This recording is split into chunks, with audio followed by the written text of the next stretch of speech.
Panning is a simple way to kill an afternoon and make yourself exhausted.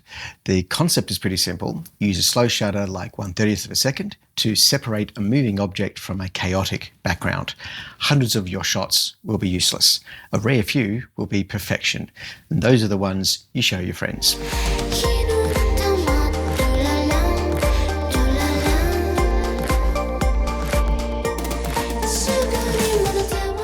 The first thing you need for panning is a ton of patience. Getting the exact combination of movement and chaos to suit your aesthetic is a path forged through failure, repetitive failure at that. Over and over again, I go out and I capture frames that are just a little bit out, or more commonly, just totally not even close. This is a technique that tests my capacity to keep going despite the lack of reward. Right now, I'm in Kathmandu, and after covering only 100 meters in 2 hours, I have a ton of raw files to review, and hopefully 1 or 2 keepers. We shall see. I simply went out in the afternoon to stretch my legs and check out another part of Kathmandu that I don't walk around very often. Asan Bazar is one of those little gems in the old town of Tamil that make Kathmandu really, really special. It's not there for tourists, it's where the locals go to shop for bargains. And on weekends, the streets around Asan swell with families, friends and motorcycles. For photographers, there's a lot to work with, and sometimes a little bit too much. A touch of the low winter light was still kicking about when I first got there. That's what tempted me to drag out my camera in the first place. The crowds surging along the street were backlit from above. I only brought one lens for this particular walk. I had the Sigma 20mm f2. It's a wicked, tiny, very, very light little lens. Sometimes I even forget I'm carrying it. At first, I was a little unfocused with my compositions. I wasn't quite sure what to tune into. I'd come out to get some food, not to actually do some photography. My brain was flicking between contemplating the momos that were just around the corner, or should I work a little harder and construct a better photo? With such a wide lens as the 20mm perspective, you do have to work a little to control the scene, because everything comes in. The lens pulls in a lot, which means you have lots of options to compose with, which is exactly what I love about this kind of focal length. On the streets of Kathmandu, my first tendency is to dive headfirst into the most chaotic moments and then work the shallow depth of field at f2 to extract a little detail so I can separate my subject from a little bit of that chaos. I'd taken a few shots and I took a few more and I just wasn't feeling it. I just wasn't getting enough separation. There's too much chaos in this particular scene and I just wasn't hitting it. And the backlight was turning soft on me as the clouds came in. So I was kind of losing the light that was really going to give me that effect. And with that softer light, the opportunity to work with some slower shutters comes into play.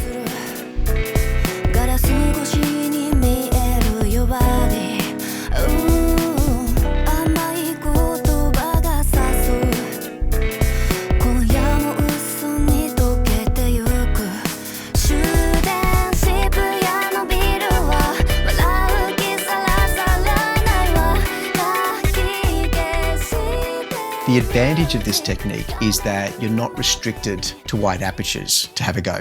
Any f-stop will let you have a crack. The separation between the subject and everything else comes down between the difference in speed at which they're moving. So if your hero subject is racing through the scene and everything else is going slow, that's the bit that's going to be sharp when you pan on the hero. A bicycle or a motorcycle rolling by at constant speed is an ideal candidate for this technique. Having dropped myself deep in the middle of the chaos, I now found myself struggling to get enough clear space to execute on panning. I liked the idea of people blending into the scene, but often I couldn't see the bikes for the pedestrians. There were just too many people there. Such an intense street scene is also prone to traffic jams, so often the bikes would come to a complete stop. Constant speed is what makes this technique practical. If the vehicles stop and start, that's a problem. I need some smooth flow so I can track it with the camera. So I end up taking a lot of rubbish photos, but every now and then I still get a nice mix of subjects and some clear space, and I have a chance to attempt this slow shutter technique. The next problem is that with handheld slow shutter photography, you do end up with a lot of blurry shots, the wrong kind of blur. Panning requires that you rotate the camera in sync with your subject. That's why constant speed is so important. You're trying to pan the camera at exactly the right speed. If you go too fast or too slow, you end up with blur everywhere, and you need something sharp in the shot. So you will end up with lots of shots that don't work. Believe me, But don't worry about it. I just keep shooting and keep practicing, and I hope that somewhere through that hour or two, my technique was up to the challenge. For quick-moving subjects, the 30th of a second is a great place to start. It's fast enough to give you a chance of getting the subject sharpish, but slow enough that the background turns streaky. If you use a faster shutter and the scene doesn't blur enough, it just looks like you're not very good at photography. On this street, the bikes weren't going fast enough to get decent blur even at a 30th of a second. They just weren't moving quick. They were moving slowly.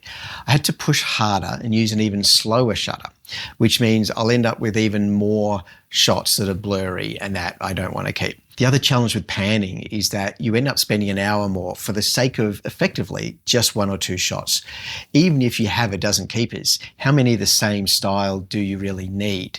I think they're a great inclusion for an editorial set, and anything that captures a sense of movement and dynamic moments are a real bonus for me. But you may not end up with an entire exhibition full of panning tuk-tuks or panning motorcycles. So panning on bikes is hard. Panning on people is almost silly, but I tried that anyway. The street was filled with fabulous colours, bright fabrics and fascinating people. Most of them are very generous with a smile, especially when you point a camera as they walk down the street. That eye contact is so important for me. I don't want to be sneaky and try to steal the shot. I want to be really open and really obvious exactly what I'm trying to do, and that I'm looking for that smile and that they're responding to me, and that's when I'm going to get a better shot. Once you have a spot where there is frequent and reproducible motion that you can pan with, you have a chance to deep dive and give this technique a proper go. There's nothing worse than picking a street corner where there's only one bicycle every 10 minutes instead of every 10 seconds. You want ample opportunity to practice. And that's where somewhere like Kathmandu is absolutely a great place to do it.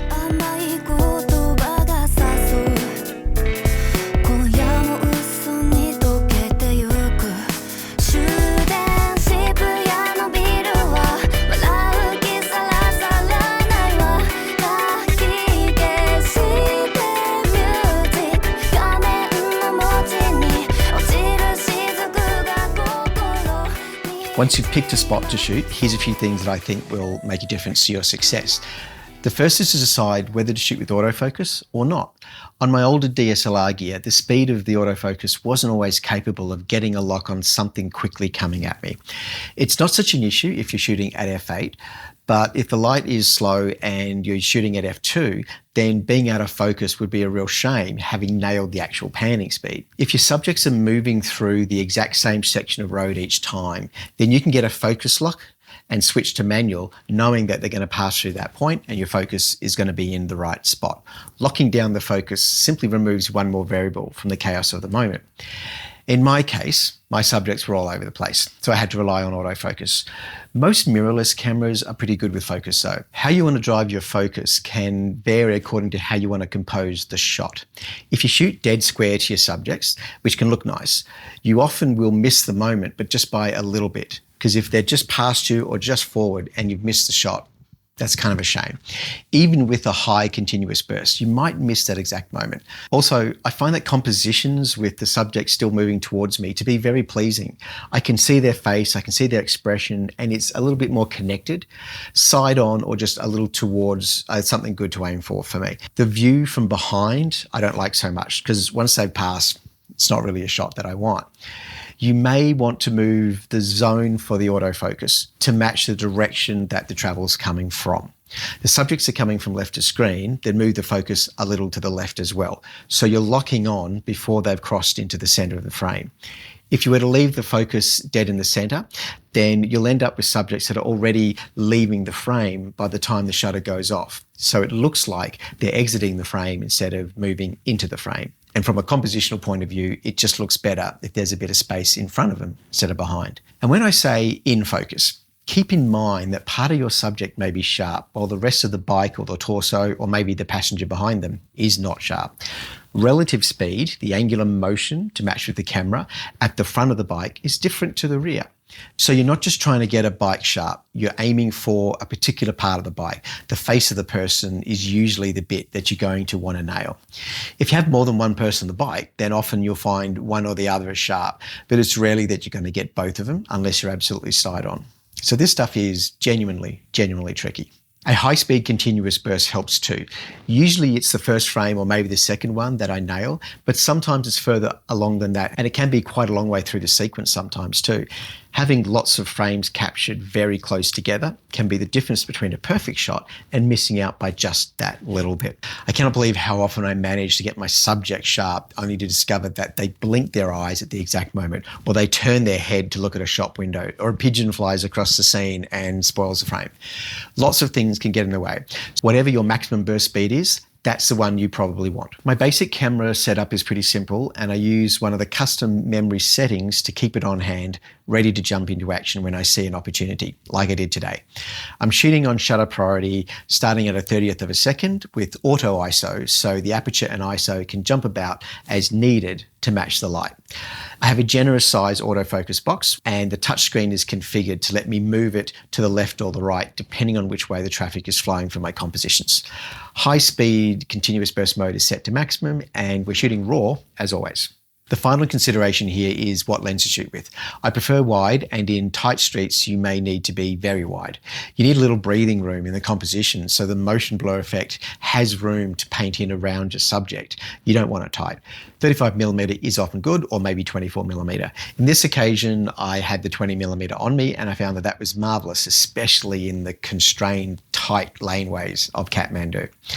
I prefer to shoot this technique wide because you're going to get extra room to get it right.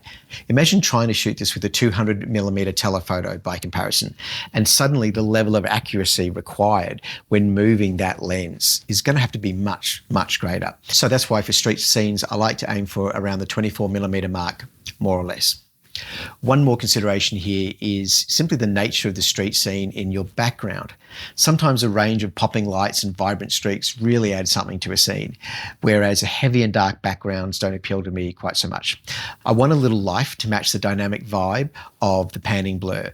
My last stop for shooting today was actually a wider street that I found on my way back to the hotel with some lovely textured timber and fading paintwork, and it made for a beautiful canvas in the fading light. And I shot a few hundred more frames that I'll likely have to delete later anyway.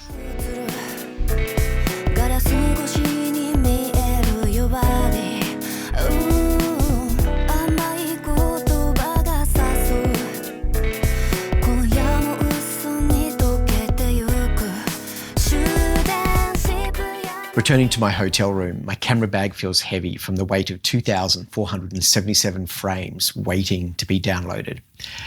Would there be anything worth keeping amongst the haul?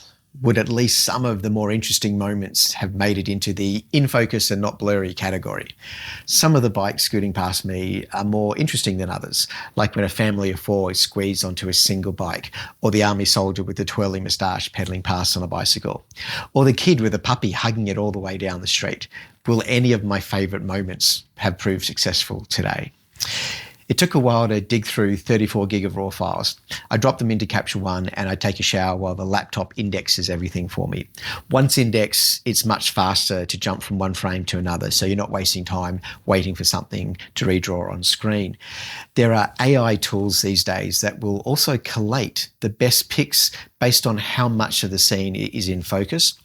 But I wonder if these tools understand just how little in focus I'm actually happy with here. Regardless, I think the process of viewing the images is really valuable to help you understand what you were doing with your technique and what you might want to improve next time. It's important to pay attention to exactly what kind of not quite right you ended up with in these files. Things like, is your autofocus repeatedly missing? Are you moving too fast when you pan? Are you moving too slowly? Are you waiting too long before you actually hit the shutter? One of the things that happens after you look at 34 gigabytes worth of files that mostly were no good is that you might just think you're really bad at this. Don't worry about that feeling. It's a normal reaction to spending hours taking photos only to end up with a stack of not quite right pics. Today, I took 2,477 images and barely a dozen of them were worth keeping. I spent more time in the hotel room deleting rubbish than I did on the street capturing rubbish. So I'm planning to make the most of my time here in Kathmandu, and I'm going to pop out tomorrow and try again. There's always room to improve. Please like and subscribe, and goodbye from Kathmandu.